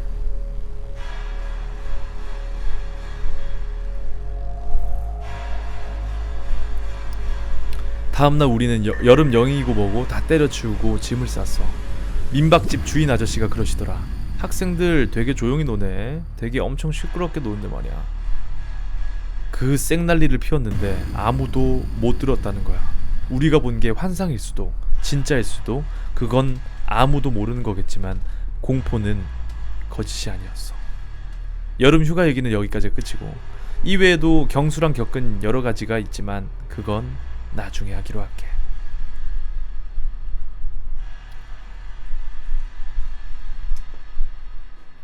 실제로 보면 귀신 보는 친구들이 간간히 있어요. 저 논산에서도 한 명 있었고, 귀신 보는 친구들이 있는데 그 귀신을 진짜 보고 싶은 사람은 그 사람과 가까이 하면 언젠가 한번 볼 수 있다고 했어요. 그러니까 어떤 원리냐면, 그냥 귀신을 보는 사람 근처에서 잠을 잔다든지, 아니면 이제 귀신을 뭐 볼 수 있는 그런 뭐 아까도 말했듯이 뭐 음산한 그런 곳에 가서 이제 걔랑 같이 간다든지 이러면 막 볼 기회가 생긴다고 한다고들 하대. 저는 귀신을 딱 이렇게 눈 앞에 본 거는 그 스님 귀신 그거 말고는 없었고, 딱 하나 있었다. 또 친구들 또 여러 명 있어. 제 동네 친구들이, 중학교 때 친구, 초등학교 친구들이 다 저희 동네 이제 본가 쪽에 사는데, 지금은 좀 이사간 친구들도 있지만 걔네들이랑 그 스님 귀신 봤던 데 있죠. 거기서 좀만 더 오면 그 사거리가 하나 있어요. 그 저희 본가 바로 뒤편에 좁은 골목길이 하나 있는데, 거기 이제 오래된 맨션도 하나 있고, 거기 이제 이번에 재개발 돼가지고 막 이제 아파트 단지 그거 들어서고 했었는데, 거기에 원래 주택가였어요. 다 주택가고 철물점이 있고 했는 그 골목길인데, 거기에 가로등이 하나 있거든요. 가로등, 그 주황색 가로등 있죠. 밤 되면 저절로 켜지는 가로등. 그 가로등이 있는데, 거기를 이제 저녁에 저희가 서면에 이제 아직도 기억나는 게 뭐 샀냐면, 베이직 하우스 티셔츠 사고, 친구 중학교 때였습니다. 고등학교 때인가? 중학교 때인가? 그게 정확히 기억이 안 나네. 아무튼 다 맨날 동네, 맨날 어렸을 때부터 같이 커온 친구들이라 한 여러 명이었어. 한 4-5명 넘게 있었어. 그리고 모자 사고, 그때 당시에 모자 사고, 나는 옷을 안 샀었던 것 같은데 친구들 옷 사러 가는 거 따라갔다가 서면에서 밥 먹고, 그러고 이제 PC방 갈까 말까 이제 얘기하면서 고민하면서 거기를 걷고 있었어요. 근데 거기 가로등 이제 딱 이제 켜질 무렵 있죠. 이제 막 해지고 가로등이 딱 켜지는 시간, 그게 몇 시쯤이지? 한 7, 8시 되나요? 가로등 주황빛이 이제 탁 켜지는 그 순간이었는데, 거기 바로 밑에 한 아주머니가, 머리는 한 단발 정도 되고, 그리고 단정하게 치마를, 좀 긴 치마를 입고 이제 단정하게 옷을 입고 계신 아주머니가 검은 봉지를 바닥에 떨어뜨려 놓고, 장바 오신 것 같았어. 검은 봉지를 바닥에 떨어뜨려 놓고 계속 가로등을 쳐다보고 계신 거야, 아주머니가. 우리는 그냥 지나가면서도 계속 주시하다가 뭔가 되게 이상하고 좀 깨름칙해갖고, 그리고 그 가로등 밑에 그 스피커폰 같은 거 있죠. 학교 같은 데 가면 이제 그 운동장에 운동장에 이제 방송하려고 이렇게 스피커폰 있잖아. 그거는 이제 민방위 같은 훈련용, 이제 그런 용으로다가 이제 스피커폰 같은 게 달려있는 그런 가로등이었어요. 거기서 계속 잡음 같은 게 나왔어. 이런 막 전기 튀는 소리 같은 거 있죠. 하는 이런 소리가 났었는데, 그 소리를 듣고 있는 건지 뭔지 모르겠어. 아줌마가 계속 그 봉다리 떨궈 놓고 계속 그거를 쳐다보면서 계속 가만히 서 있는 거예요. 너무 무서워가지고 우리 보다가, 야 저 아줌마 뭔데? 계속, 야 뭐 이상한 소리도 나는 거, 야 뭔데 하고 애들끼리 저 약간 멀찌감치 차 뒤에서 잠깐 서가지고 쳐다보고 있었어. 야 니가 한번 가봐라 하면서 서로 가봐라고 하다가 친구 2명이서 이렇게 가까이 가가지고 아줌마 근처 딱 갔는데, 아줌마가 진짜 구라치고 딱 고개를 탁 돌리면서 씩 웃더래. 쓱 웃으면서 아무 말도 안 해. 쓱 웃고 있더래. 그래서 너무 놀래가지고 애들 버리고 소리 지르면서 으악 소리 지르면서 바로 옆에 저희 집 쪽이었거든요. 그쪽으로 막 달려가고 막, 와 씨발 막 세상 고래고래 소리 지르고 막 애새끼들 막 귀신이네 마네, 야 방금 뭐였는데 마네. 한 놈은 그 사고 왔던 모자 떨고 와가지고 이제 모자 주우러 가야 된다고, 야 다시 가보자고 막 소리 지르고. 그래갖고 조금 있다가 한 5분 지났나? 거기로 다시 갔거든요. 갔는데 아줌마가 없었어. 아줌마가 없고 그 봉투만 남아있었어요. 봉투만. 근데 그 봉투 무서워서 못 이거 들춰볼 거 아니야. 지나가면서 눈대중으로 살짝 봤는데 안에 양파밖에 안 들어있었어. 양파, 안 깐 양파 있죠. 근데 그 양파 망에 씌어진 양파가 아니라 그냥 양파 한 소쿠리 정도? 양파밖에 안 들어있고 그 아줌마는 어디로 갔는지 사라졌었어. 바보 아줌마 아니냐고. 아니 우리 동네 그런 사람 본 적이 없어요. 그랬던 적이 있습니다. 아무튼 그 근처에 바로 또 스님 귀신 본 곳이 있고, 아무튼 그때 당시에 그 동네 좀 이상했어. 그 귀신을 봤던 애들은 아직도 거기 지나갈 때면 우리끼리 이제 막 얘기하고 했는데, 한창 저 티니 타고 다닐 때 이제 거기 지나가면서 또 스님 귀신 막 보는 거 아니냐면서 그런 얘기를 했었어요. 악기는 뭐 육가르치라고 한다. 아니야, 친구들이랑 같이 봐서 이거는 다 기억해요. 그때 있었던 애들이 꽤 많았거든. 내원사 멤버랑 같은 애들도, 겹치는 애들도 있고, 그래서 다 알고 있어. 내가 만약에 나 혼자 봤으면 주작인데 친구들이랑 같이 봐서 이게 증인이 있어. 그 사람이 귀신이었나 뭐 정신이 이상한 사람이었나 그런 건 아직 모릅니다. 그 뒤로 한 번도 본 적이 없어서. 근데 그 아줌마가 좀 이상하게 해서 머리가 단발이었는데 좀 약간 푸스하고 약간 좀 푸석푸석한 느낌이었거든. 지나가면서도 뭔가 되게 깨름칙하고. 그치? 이건 주작 아니야, 진짜야. 자, 다음 이야기 한번 보도록 할게요. 자, 요거도 썰인가요? 요거 썰인데 요거도 한번 보도록 하겠습니다. 요거 썰 요거 한번 읽어보도록 하겠습니다. 나름 지방 정문대 나와서 대기업 취직해서 일은 힘들지만 보람갖고 살아가는데 아는 한 소개팅녀라는 제목입니다. 며칠 전부터 회사 선배한테 부탁을 받아서 소개팅을 보게 됐어요. 근데 이것이 말하는 게 가관이더라. 참고로 선배 여자친구의 친구인데 나이를 29살 먹은 여자 소개팅녀. 밤 8시쯤 만났나? 짧은 핫팬츠에 윗도리는 시스루? 아무튼 시원하게 입었더라고요.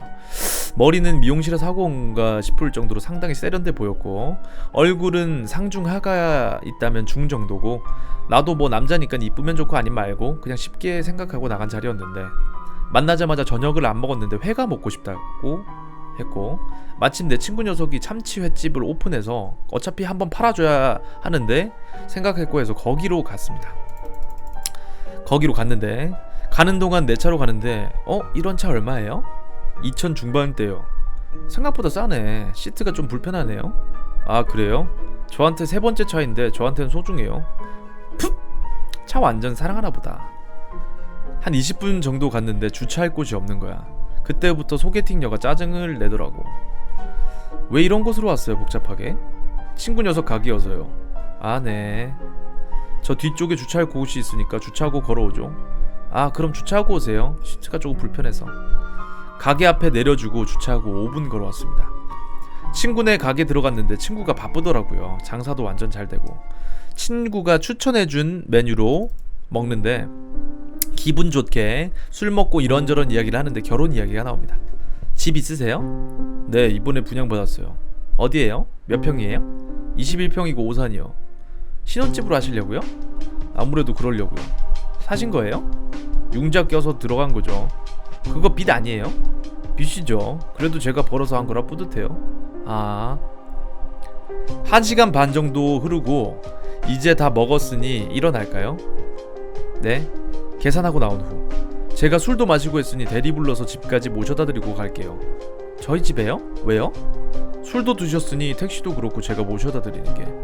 아 됐고요. 앞으로 볼 일 없을 거예요. 회 잘 먹었고요. 전 이만 약속 있어서. 네, 들어가세요. 여기까지는 별일이 없었습니다. 솔직히 말해서 나도 큰 감흥이 없었고 서로가 서로에게.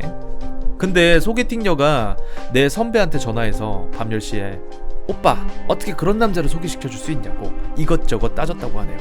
차, 집 어쩌고 저쩌고. 선배가 바로 전화와서 나한테 이것저것 묻더라고. 너 뭐 실수한 거 있냐고. 형 제가 마음에 든다고도 안 했고 그냥 밥 먹고 저도 별로 없어서 집에 데려다 준다고 했더니 짜증 확 내면서 가던데요. 야 새끼, 야 땡땡이가 네 차랑 집이 마음에 안 든단다. LG라고 돈 많이 버는 줄 알았나봐. 미안하다. 형 괜찮아요. 다음에 밥이나 해요. 그리고 아침에 문자가 오게 되는데, 주소씨 출근 잘하셨어요? 회의 중이라 이따 연락드리겠습니다. 카톡 안 보세요? 회의 중이라 이따 연락드리겠습니다. 졸어이 연락 줘요. 회사 규정 탓에 회사에서 카톡 못합니다. 무슨 일이세요? 아니요, 연락 없으시길래 연락 쌩 까는 줄 알고요. 어제 참치회 맛있게 먹었어요. 제가 한번 대접해야 되는데 어째 시간 좋으세요? 아, 미안해요. 아침에 좀 바빠요. 나중에 기회 되면 보도록 해요. 어제 기분 나쁘셨어요? 술 한잔 했더니 제가 맛있는 거 사드릴게요. 화 풀어요. 화나고 그럴 문제가 아닌 듯해요. 선배 때문에 나갔는데 아닙니다. 기분 풀어요. 오늘 영화 볼래요? 혈액형이 뭐예요? 나중에 시간 되면 그때 봐요. 혈액형은 O형입니다. O형은 별로 안 소심하던데? 제가 기대가 너무 커서 어제 그랬나봐요. 봐주실 거죠? 아, 혈액형이랑 무슨 상관입니까? 어제 진짜 선배만 아니었으면 진짜 제가 어제 무슨 신부감 찾으러 갔나요? 그리고 어제 그리 무시하시더니 연락하는 이유가 뭔가요? 솔까발 대기업이라서 기대는 좀 했어요. 근데 뭐 만나봐도 괜찮을 것 같아서 연락드린 건데 저 싫으세요? 오빠랑 땡땡이 오빠랑 해서 이따 같이 봐요. 저는 애프터 생각 없고요.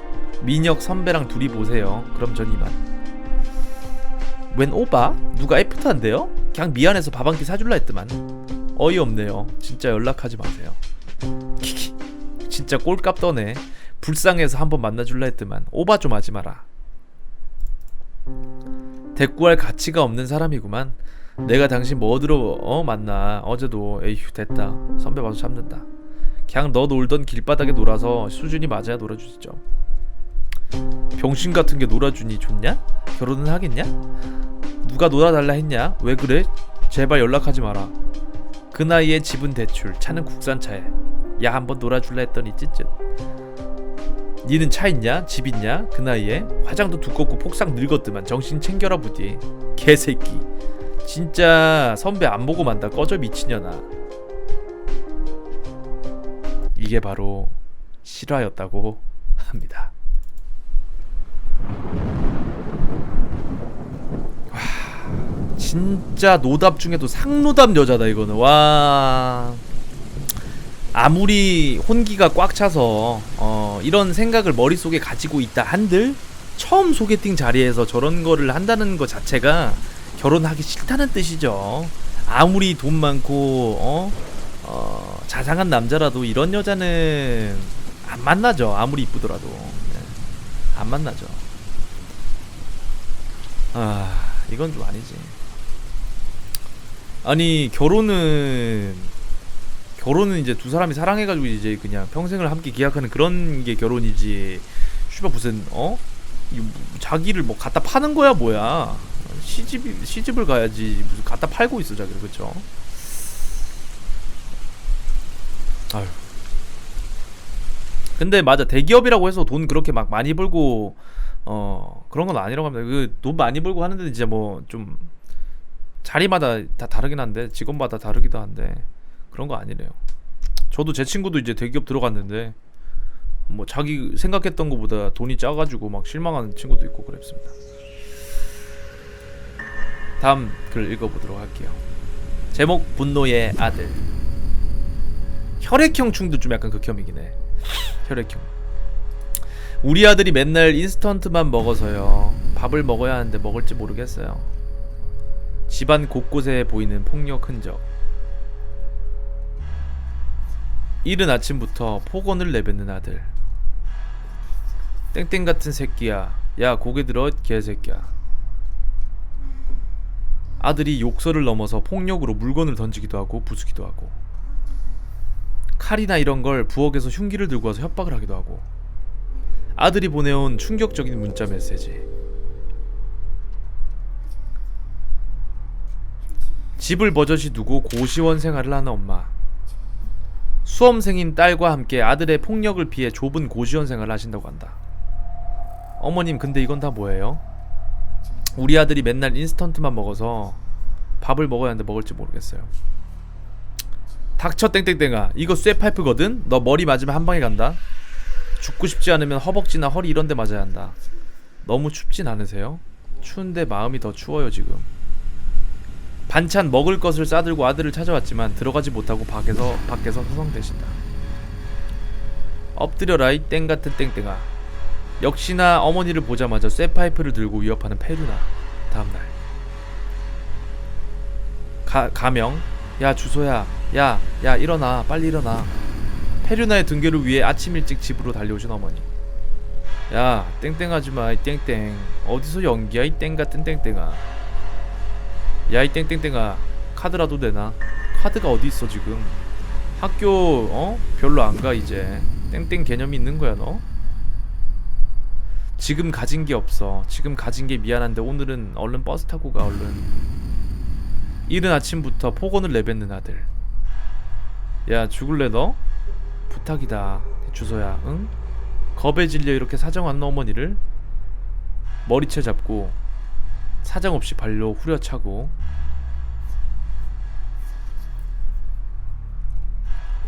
엎드려 뻗치라는 자기 말을 안 듣자 그냥 그 상태로 밟습니다. 아들의 폭력 앞에 무기력하기만 한 엄마. 여느 고등학생과 같은 모습을 보이는 아들. 공개적으로 자기 자식 페류나를 만들어보자는 생각인 것 같은데, 제가 생각하기에는 엄마가 우리 아빠가 죽은 이유가 엄마 때문이거든요. 아버지의 죽음이 어머니 때문이라 믿는 아들. 아버지가 간이 안 좋아 세상을 떠나셨는데 엄마가 스트레스 줘서 돌아가신 거라고 개소리 만들어 놓습니다. 싸움 잘하세요? 저랑 한판 싸우실래요? 어떻게든 대화를 해보려는 PD에게 뜬금없이 맞짱을 제안하고요. 그 PD 땡땡땡땡 같은 땡땡 왔다가서 땡 진짜 땡땡 그 자리에서 칼로 찔러버릴 뻔했네. 한번 말할 때 똑바로 알아들어 땡땡땡아. 이걸로 네 입 쳐서 앞니 다 부숴버리기 전에 입 다물어 머리 들어. 급기야 경찰도 출동을 했는데.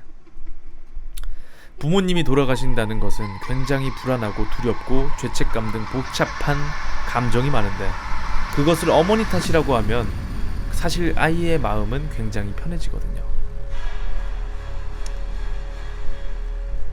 잠깐만 앉아서 이야기 좀 할게요. 아, 땡땡땡이 놓으라고. 빡치면 일단 욕을 하고. 그 와중에 비싼 카메라를 갈겼습니다. 진심으로 노려보는 카메라맨. 지금 상태로는 입원 치료를 해야 치료가 가능할 것이라고 생각이 됩니다. 도저히 대화로는 희망이 없다고 생각한 전문가의 결정. 결국 끌려가게 되고요. 그동안 엄마가 사느라 너무 바빴고 빠르게 성장해가는 너의 모든 것을 잊지 못하는 것 같아. 잘 챙겨주지도 못했고 네 아픈 마음을 읽으려 하기보다는 나의 입장에서 너에게 홀로 서기를 강요한 것 같아 너무 미안해진다. 엄마 생일에 영화표 사와서 가자고 했을 때도 무척 고맙고 예뻤는데 고맙다는 말보다는 너에게 질책하고 화내서 너무 미안해. 지금은 조금 많이 힘들겠지만 열심히 치료받고 나와 엄마도 여러 곳에 다니면서 너에게 좋은 엄마가 되려고 열심히 치료받고 있단다. 엄마가 아들에게 마지막으로 쓴 편지라고 합니다.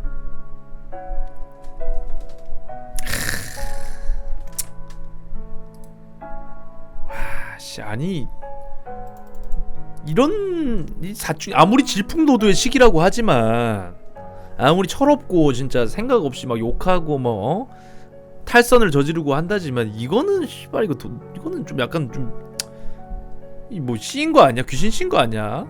아니 난 솔직히 안 믿겨요. 이런 새끼가 어디 있어? 이런 희대 페류나 새끼가 어디 있어? 이게 뭐냐 뭐 학교에서도 이제 생활이 뻔할 뻔짜긴 한데 이런 새끼가 있단 말이야? 아니 하다못해 뭐 친구를 괴롭히는 일진들도 자기 가족들한테는 그런 짓을 안 하지 않나요? 와, 씨발. 아버지가 죽은 게 진짜 어머니 때문인가요? 그거 아니겠지. 만약 그렇다 한들, 만약 뭐 치료를 제때 못하거나 아니면 무슨 스트레스를 줘서 그렇다 한들 이거는 좀 아니지. 흥민이도 쟤한테 두드려 맞을 듯. 아, 씨발 뭐 맞으면 저는 가만히 안 있죠, 형님들. 예. 진짜 최대한 고통스럽게 손톱깎이로 살 한 점 한 점씩 다 뜯을 거예요. 눈꺼풀도 손톱깎이로 뜯어서 평생 눈을 못 감게. 그리고 손톱깎이로 살 한 점 한 점을 잘라내서 그거를 걔가 보는 앞에서 구울 거예요. 자 다음 이야기 한번 보도록 하겠습니다. 실화고요. 이것도 실화입니다.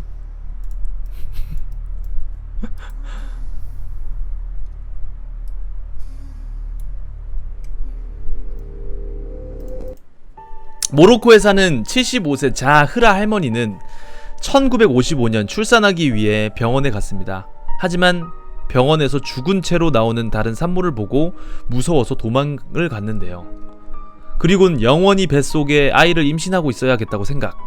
46년간 출산을 하지 않았는데 46년째가 되는 날 어느 날 배가 너무 아파서 병원에 가서 제왕절개를 받고 아이를 꺼냈는데 아이는 이미 석회화가 되었고, 즉 돌이 되어 있었습니다. 석회화가 된 아이를 세로로 자른 단면, 뇌와 기타 장기들이 들어있었고, 그러니까 출산을 참았어요. 예. 출산의 고통보다 죽음의 그 고통이 무서워 출산을 참아버렸어요. 예. 출산을 참고 애를 뱃속에 그냥 가진 채로 46년간 생활을 하신 거죠. 이게 진짜 실제로 가능한 일인지는 모르겠지만, 이 할머니 같은 경우에는 아이를 낳으면서 죽음에 대한 그 두려움이 아이를 낳는 고통을 이겨버린 것 같습니다. 예.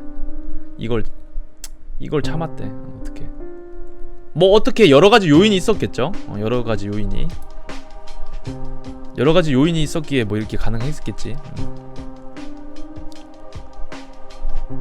자, 아니 실제로 여기 제왕절개를 해서 애가 이렇게 나오니까 뭐 이거는 뭐 주작주작 해도 뭐 말할 게 없지. 말할 수가 없지.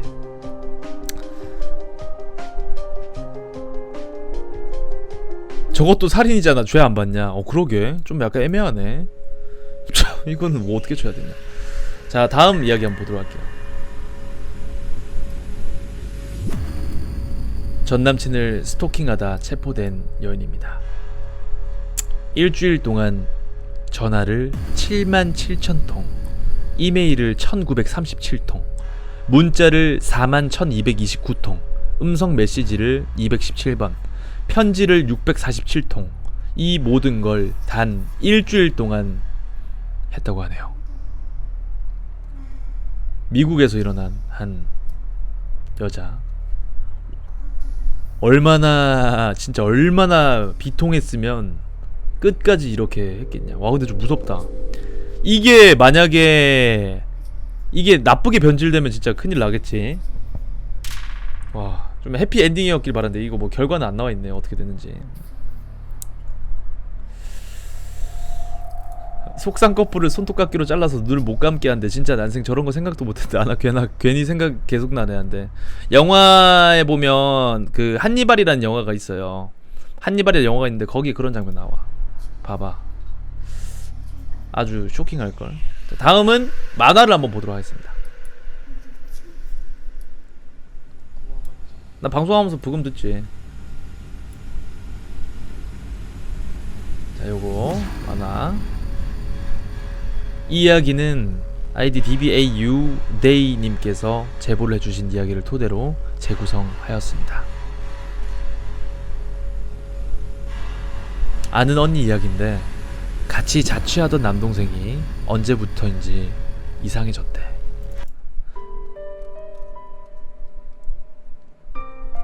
혼자서 웃고 떠들고 말하고, 나도 네가 좋아. 우리 내일은 산에 놀러 갈까? 왜 그러냐면 동생이 어디에선가 주워온 사진에 미쳐 있었다는 거야.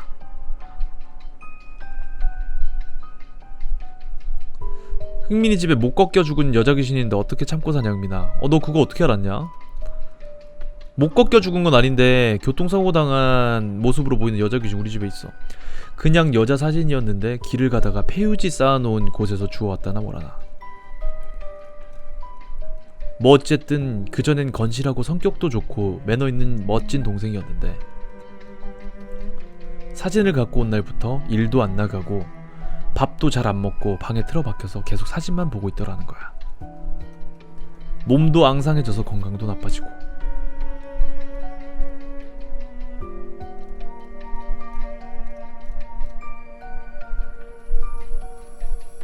다 저 사진 때문일 거야. 사진에 뭐가 신기분명해. 저걸 버려야. 뭐야, 지금 훔쳐보는 거야? 기분 나쁘게. 그래, 도둑고양이처럼 그렇게 해봐. 정말 왜 그러는 거니? 정신 좀 차려. 신경 꺼. 그날 밤 누나 이거 못 내나? 이리 내놔. 너 이거 버려야 돼. 빨리 못 줘? 사진 찢어져. 찢어지면 안 돼. 누나. 동생은 몸도 정신도 쇠약해진 상태라 힘이 모자랐었는데 그 언니는 동생에게서 그 사진을 빼앗아 집 밖을 나와 무작정 뛰었습니다. 사진을 없애려고. 그렇게 도착한 곳은 인근 하천.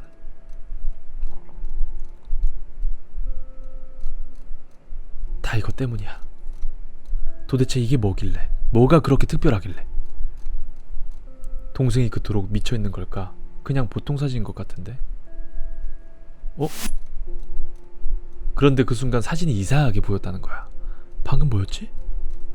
기분 나쁜 그 언니는 사진을 갈기갈기 찢었고 하천에다 뿌렸대. 정말 사진에 귀신이라도 씌어 있었던 건 아닐까 싶어. 왜냐하면 사진을 버린 후에 진짜 신기하게도 그 동생은 차츰차츰 정신을 차렸다지. 뭐 지금은 거의 예전 모습을 되찾았다고 하더라고. 그런데 동생도 이상하더래. 자신이 왜 그토록 그 사진에 미쳐 있었는지 말이야. 어떤 제보자가 제보한 이야기입니다.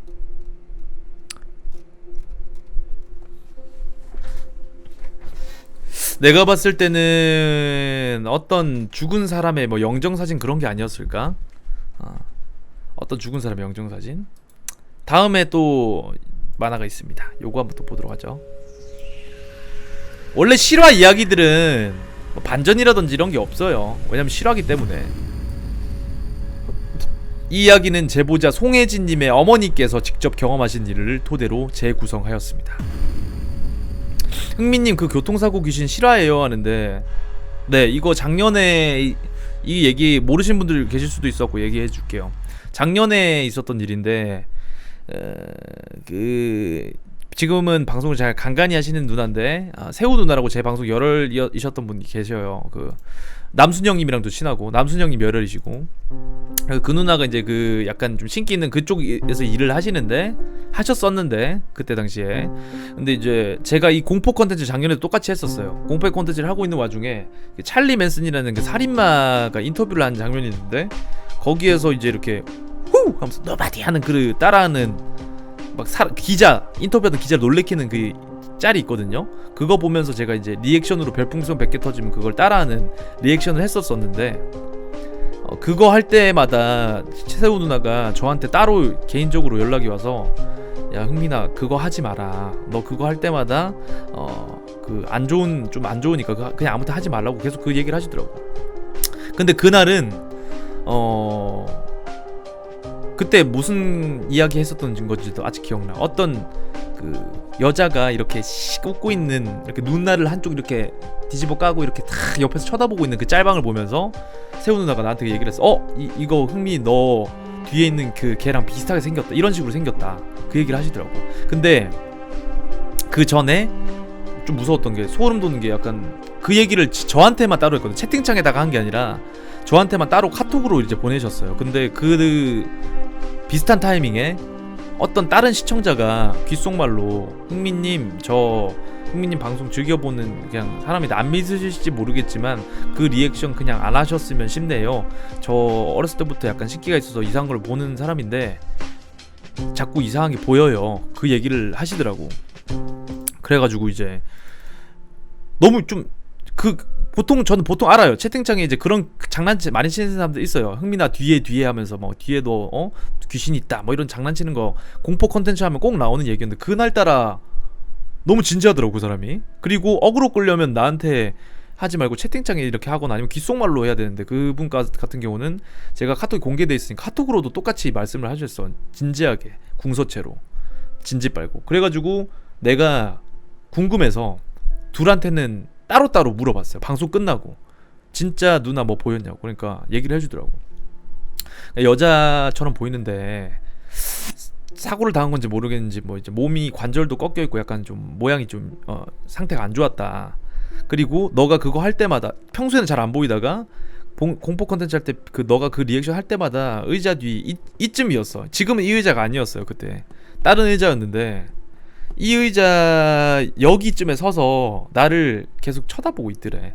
다른 데는 안 보고. 근데 좀 특징적이었던 게 한쪽 눈은 나를 보고 있는데 한쪽 눈은 어딜 쳐다보는지 모르겠다. 카멜레온처럼 그런 식으로 형태가 보였고 나이는 좀 젊어 보였다고 하네요. 근데 그걸 듣고 너무 소름 끼쳐갖고 좀 무서워하고 있던 찰나에 혹시나 그냥 장난치거나 아니면 잘못 봤을 수도 있다는 생각에 다른 분 있죠. 그분한테도 카톡으로 물어봤어요. 혹시 어떻게 생겼는지 보이세요? 그러니까 여자처럼 보이고 저는 잘 안 보이는데 흥민님 왼쪽 여기 이 의자 뒤에 서 있었다고. 그것도 너무 소름 끼쳐갖고 씨발 계속 그날 잠 못 자고 민구 형님네 집에 잤거든요. 그래가지고 이제 그날 그 뭐냐 계속 물어봤어. 그냥 그분이 또 방송하셨던 분이야. 게임 방송을 좀 하셨던 분이고 그리고 제 방송 좀 자주 보시는 분인데 닉네임도 기억해요. 아직 BJ 땡땡님인데 그분이 그냥 어렸을 때부터 약간 신기 있는, 아까 그 만화에서 봤던 신기 있던 그런 사람이었는데 저한테 이제 그 얘기를 해주더라고요. 그래갖고 이제 그리 혹시나 그려달라 했어. 대충 어떤 식으로 생겼냐 그려달라 했는데 둘이 똑같이 그렸어요. 그냥 생긴 거를. 그래갖고 나는 그때 아 씨발 뭔가 있긴 있구나 생각을 했지. 근데 지금은 뭐 모르겠어. 내 눈에는 안 보이니까. 세우 누나 말로는 젊은 여자라고 했어. 그리고 나를 좀 좋아하는 것 같대. 그래서 이 뭐냐 이게 귀신이 이렇게 막 보였다 안 보였다 하는데 그거 할 때만 보인다고 하더라고요. 그리고 마치 내가 리액션을 했잖아. 그 리액션을 막 깨르르 웃으면서 좋아하는 것처럼 보였대. 깨르르 웃으면서. 아무튼 그런 적이 있었습니다. 지금은 뭐 있는지 없는지도 모르겠어요. 그 누나는 아직도 이제 간간히 제 방송 들어오시는데 잘 안 물어봐. 무서워서. 봉준영네에도 뭐 있다 했어. 남자 귀신. 나한테 얘기해줬어. 남자 있댔어. 남자.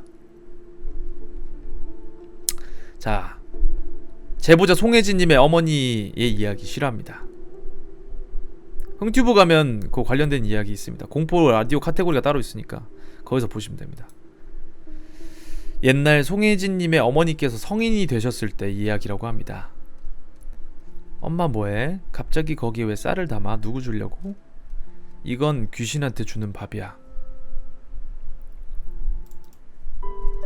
뭐? 참나 엄마 무슨 소리야? 귀신이 어딨다고? 귀신이 없긴 왜 없어? 숙이 네 눈에는 안 보이지만 엄마 눈에는 다 보여. 그리고 이게 다 우리 집 다 잘 봐달라고 부탁하는 거야. 어느 날 외할머니께서 큰 그릇에 쌀을 담아 귀신에게 밥을 준다며 이상한 행동을 하신 적이 있으셨다고 합니다. 그러니까 이 그 길쓴이한테는, 제보자한테는 할머니지, 할머니.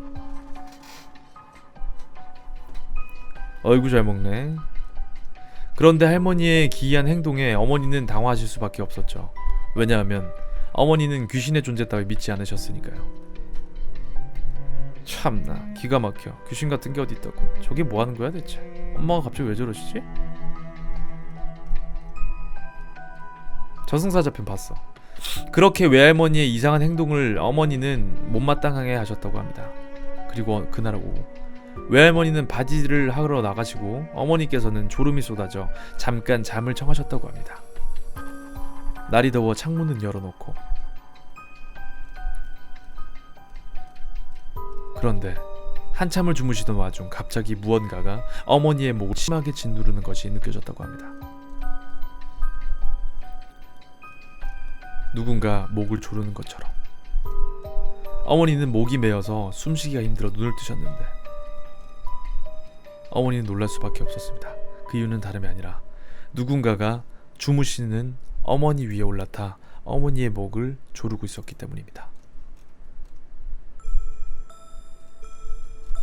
두려움에 휩싸인 어머니는 자신의 목을 조르는 존재를 보고 다시 한번 경악할 수밖에 없었습니다. 그가 이렇게 말했기 때문이죠. 이래도 귀신이 없어? 이래도 귀신이 없냐고. 소름 끼치는 그 모습. 그런데 바로 그때였죠. 누군가 방문을 열고 들어와 소리쳤습니다. 누가 감히 내 잔식을 건드려? 바로 외할머니. 이 녀석 싹 꺼지 못해? 어디 한번 혼나볼 테야? 고얀 것.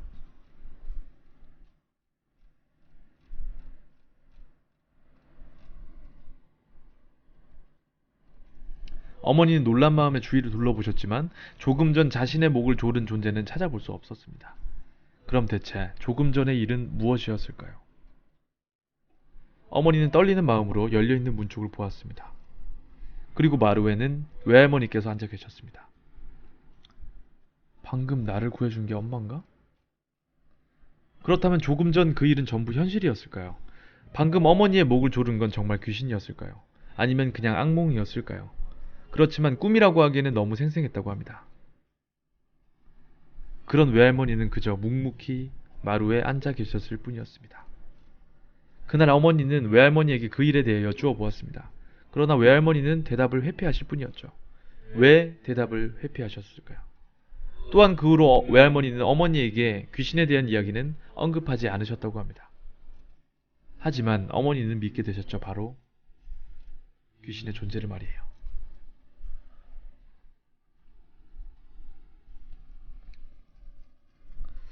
이 할머니가 약간 뭐 신기는 그런 분 아니셨을까? 무당이셨을 수도 있고, 그쵸? 근데 나이 드신 이제 어른분들 같은 경우에는 그런 미신이라고도 하지. 그런 것들을 특히나 더 막 지키시는 편이지. 문지방 밟지 마라. 문지방이 저게 형님들 집에도 문지방 다들 있죠. 그 귀신 못 넘어오게 만든 거잖아. 옛날에 그 미신으로다가. 문지방이 이제 문지방 없이 그냥 발에 막 걸려 넘어지고 하는데 그거 뭐 한다고 만들지? 하는데 그거 귀신 못 넘어오게 그냥 금 쳐놓은 거야. 금 미신으로다가. 옛날부터 그냥 우리나라 집 구조를 그렇게 만들었어요.